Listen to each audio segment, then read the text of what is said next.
Tragically, 2 of our life-threatening victims have passed away. We still have the same amount of 7 total gunshot wound victims. The 4 of them that are non-life-threatening are a 14-year-old male, a 32-year-old male, a 55-year-old male, and a 58-year-old male. The 1 remaining life-threatening victim is 31 years old. I also mentioned last time that we had 1 person who was struck by a car. That individual is 9 years old. She was treated at the scene and then released and subsequently went to a local hospital where she continues to have non-life-threatening wounds. I also mentioned last time that we had 2 subjects in custody. I'd like to clarify that at this point. One of the subjects was detained, was armed with a firearm, but we believe, based upon our investigation at this time, that he is uninvolved in the shooting itself.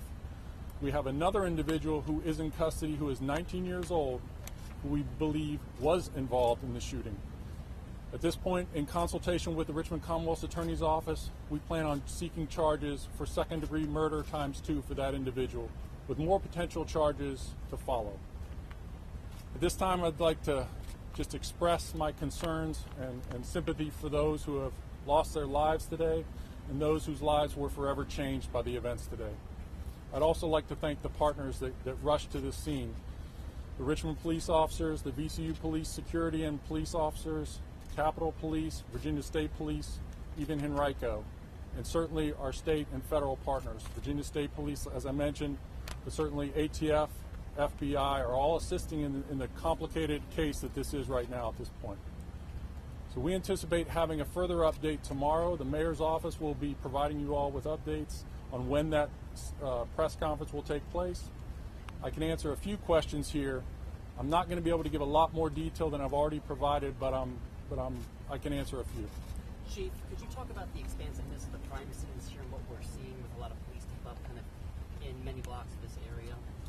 Yes. Well, it obviously is a large scene. We always start out larger than we need and then bring it back. We anticipate we will be breaking down this crime scene within the next 20 or 30 minutes. Our forensic technicians have completed much of their work.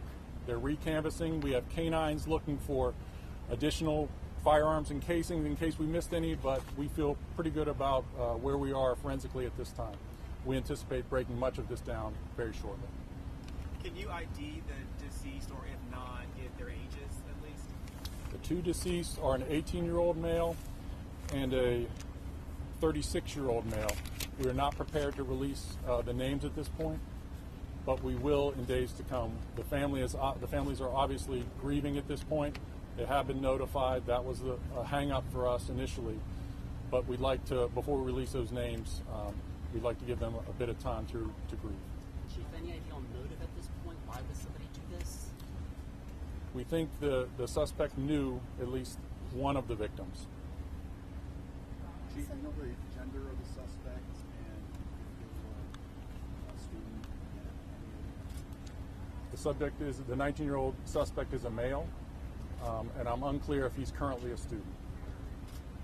Do you know, did you provide information on the type of weapon used? We've recovered handguns in this case. Multiple? Yes. Chief, the 18-year-old that was the 18-year-old that you listed that was shot, is that a student graduating today? Yes.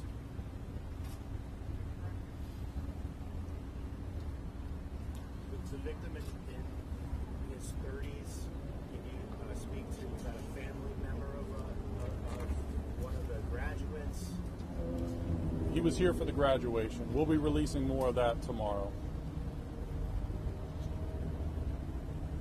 What happened after the shooting with the suspects? Did they retreat or run to the parking garage, or where were they apprehended, I guess?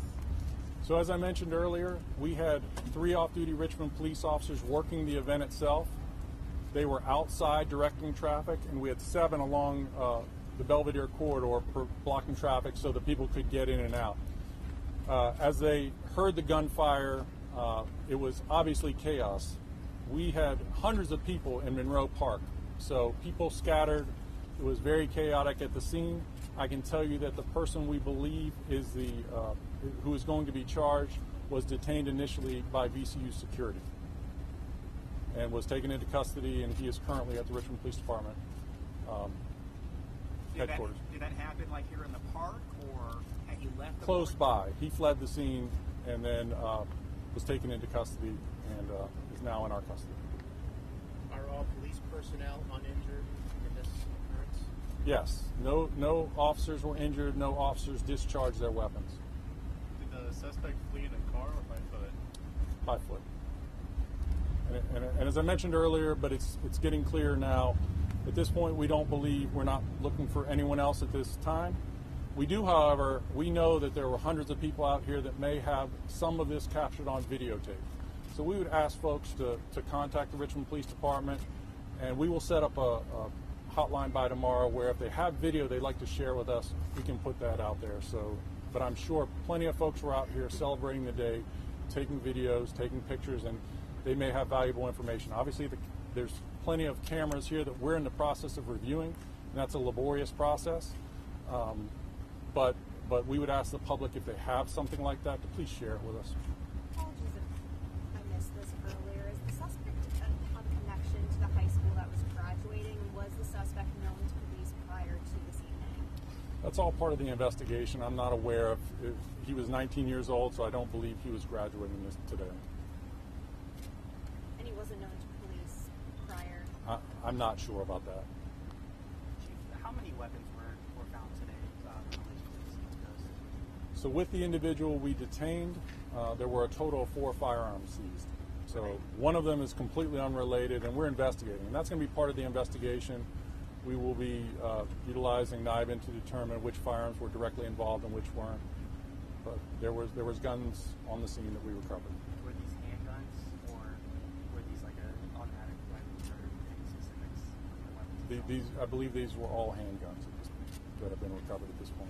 Do you know if they were all legally obtained? We're still very early in the investigation, but that'll be part of what we're going to ask from our investigators. And as I said, we're getting help from the Bureau of Alcohol, Tobacco, Firearms, and Explosives, as well as the FBI and Virginia State Police and VCU Police that are all part of that active investigation with what we're doing right now. Chief, can you speak to the 3 officers that were here on location? How is their mood? How are they dealing with the situation? Well, it's certainly traumatic for them. I heard the call come over my radio, and you could hear the chaos and the screaming. So we will be following up with them. But they saw, obviously they saw 2 people in dire straits, and 2 who eventually died, and then a 14-year-old child who was also wounded. So it was chaotic, and then it was also very complicated. The early reports are always challenging, so we had reports of many more people because people were having panic attacks, falling on the ground, screaming. As I mentioned before, some people fell. One child was hit by a car. So this was a very chaotic scene, but our officers and with our partners in very short order started to make sense of the chaos, getting folks the resources they needed, and preparing for an event like this. And we've prepared for it with our partners, and hoping that this day wouldn't come, but it came to Richmond today. And what do you say to the community? We've heard of this at churches, parks, movie theaters, wherever. First time at a graduation I've heard of. Yeah. What do you say to folks who just want to live life every day and be in public and not be terrified to do that? Well, obviously this should have been a safe space. That people should have felt safe at a graduation. Superintendent Cameras mentioned that. And it's just incredibly tragic that someone decided to bring a gun to this incident and rain terror on our community. And talking to people who kind of perpetrate or commit these kind of crimes around everyone else, what do you want to say to those people who are involved in this kind of activity, those suspects? Well, that it's disgusting and cowardly behavior, because even if you're discharging a firearm at a person you're trying to hit, when you have a crowd like this, innocent people are going to be caught up in the mayhem, and that's what happened today. How long was the incident in total from when gunfire broke out to when the suspect was apprehended? I don't have that information, but I can tell you we had to the responding officers who were on the perimeter blocking traffic as they are now. They were on scene within less than 45 seconds, I would say, and the gunfire had stopped. So the initial officers indicated there was a barrage of gunfire, but it was over relatively quickly. The victims that were struck, were they standing on the sidewalk just outside the theater? All the victims were outside the theater, and we believe, and all the gunfire took place outside the theater. I can tell you that Monroe Park, as I mentioned earlier, was full of hundreds of people celebrating the day, taking photographs with their loved ones when gunfire rang out, and a crowd of people ran in every direction, as you can expect. Were people struck in Monroe Park or on the sidewalk near the theater? I'm not exactly sure where they were struck, but they were definitely outside. Some were in Monroe Park, some were further along the sidewalk, I believe, but I'm not exactly sure.